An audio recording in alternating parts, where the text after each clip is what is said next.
Hi! Welcome to show Sai food. ఈరోజు మన recipe వచ్చేసి కరివేపాకు అలాగే క్యారెట్‌తో పకోడీని ప్రిపేర్ చేస్తున్నాను. ఎంతో టేస్టీగా, హెల్తీగా మనం ఈ రెయినీ సీజన్‌లో కొంచెం వర్షం పడుతున్నప్పుడు మనం వేడి వేడిగా పకోడీలని ఇలా హెల్తీగా ప్రిపేర్ చేసుకోవచ్చు. ఇలా కరివేపాకుని తినని వాళ్ళతో కూడా ఇలా చేసి పెట్టామంటే టేస్టీగా ఉంటుంది కాబట్టి డెఫినెట్‌గా తింటారు. అసలు కరివేపాకు తీసేసే ఛాన్సే ఉండదు. కరివేపాకు నీట్‌గా కడిగి సన్నగా తురిమి పెట్టుకోండి. అలాగే క్యారెట్‌ను కూడా తురిమేసి పక్కన పెట్టుకోండి. తర్వాత ఒక బౌల్లోకి 1 కప్పు శనగపిండిని తీసుకోండి. అలాగే 1 కప్పు శనగపిండి తీసుకున్నాం కదా! 1 కప్పు కరివేపాకు తురుమును తీసుకోండి. మీకు ఇంకా కావాలంటే ఇంకా సగం కప్పు వరకు కూడా కరివేపాకు తురుమును తీసుకోవచ్చు మనం. అలాగే క్యారెట్ తురుము, మన రుచికి సరిపోయేటంత సాల్ట్ ఎక్కువ పట్టదండి, చూసుకొని వేసుకోండి. సాల్ట్ మనకి ఒక పావు చెంచా వరకే సరిపోతుంది. అలాగే కారం సగం చెంచా, అలాగే జీలకర్ర కూడా సగం చెంచా వేసేసుకోండి. ఇప్పుడు చిటికెడంత పసుపు, ఇప్పుడు వాము ఒక సగం చెంచా, ఇప్పుడు మిరియాల పొడి ఒక పావు చెంచా.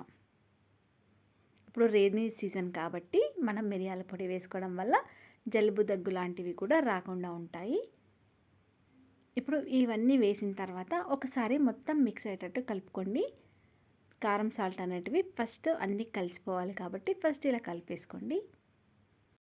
ఇప్పుడు మనం దీంట్లో వాడే ఇంగ్రీడియంట్స్ అన్నీ హెల్త్కి చాలా మంచిదే. చూసారు కదా, ఇప్పుడు కారం సాల్ట్ అనేటివి మొత్తం కలిసిపోయాయి కదా. ఇప్పుడు మనం కొంచెం కొంచెం వాటర్ని యాడ్ చేసుకుంటూ పకోడీల మాదిరిగా పకోడీల పిండి మనం ఎలా కలుపుకుంటామో అలా కలిపేసుకోవాలి. చూడండి, ఒకేసారి ఎక్కువ వాటర్ని వేయకండి, కొంచెం కొంచెం వాటర్ని చూసుకుంటూ వేసుకోండి. పిండి మరీ ఎక్కువ గట్టిగా కాకుండా అలా అని పూర్తిగా పల్చగా కాకుండా ఇలా తడిపేసి పెట్టుకోండి పిండిని. చూసారు కదా, మరీ ఎక్కువ గట్టిగా తడపకండి. ఇలా తడిపి పక్కన పెట్టిన తర్వాత స్టవ్ పైన ఒక ప్యాన్ పెట్టేసి డీప్ ఫ్రైకి సరిపోయేటంత ఆయిల్ వేయండి. చూడండి, మనకి పిండి కన్సిస్టెన్సీ అనేది ఇలా సాఫ్ట్గా ఉండాలి. ఇప్పుడు మనం వీటిని ఆయిల్ వేడైంది కదా, ఇప్పుడు పకోడీలాగా ఆయిల్లో ఎన్ని పడితే చూసుకొని అన్నీ వేసుకోండి. మరి టైట్గా వేయకండి, కొంచెం లూజ్గానే వేయండి. చూసారు కదా, ఇలా మనం చిన్నగా కావాలనుకున్న పెద్దగా కావాలనుకున్న ఎలా అయినా సరే మొత్తం మీద పకోడీలాగా వీటిని వేసేసుకోవాలి. చూడండి, మంటని మరీ హై ఫ్లేమ్లో పెట్టకూడదండి, దీనికి మీడియం ఫ్లేమ్లో పెట్టి వేయించండి.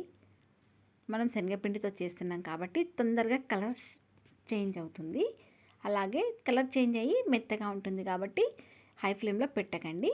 మీడియం ఫ్లేమ్లో పెట్టి కలవడం వల్ల కొంచెం క్రిస్పీగా వస్తాయి. చూసారు కదా, ఎంతో టేస్టీ అండ్ హెల్తీ కరివేపాకు పకోడీ రెడీ అయిపోయిందండి. కరివేపాకు తినడం వల్ల మనకి కంటి చూపు కూడా చాలా బాగా కనపడుతుంది. అలాగే వైట్ హెయిర్ కూడా తొందరగా రాకుండా ఉంటుంది, హెయిర్ కూడా ఊడిపోకుండా ఉంటుంది. మనం కరివేపాకుని పొడిలాగా చేసుకొని డైలీ కూడా తినొచ్చు. చూసారు కదా, మనం ఇలా పకోడీలాగా చేసుకొని కూడా తినొచ్చు, హెల్త్కి చాలా మంచిది. మీరు కూడా ఒకసారి ట్రై చేయండి. అలాగే ఇలా చేసి పిల్లలకు కూడా పెట్టండి, వాళ్ళు కూడా ఇష్టంగా తింటారు. Thank you for watching.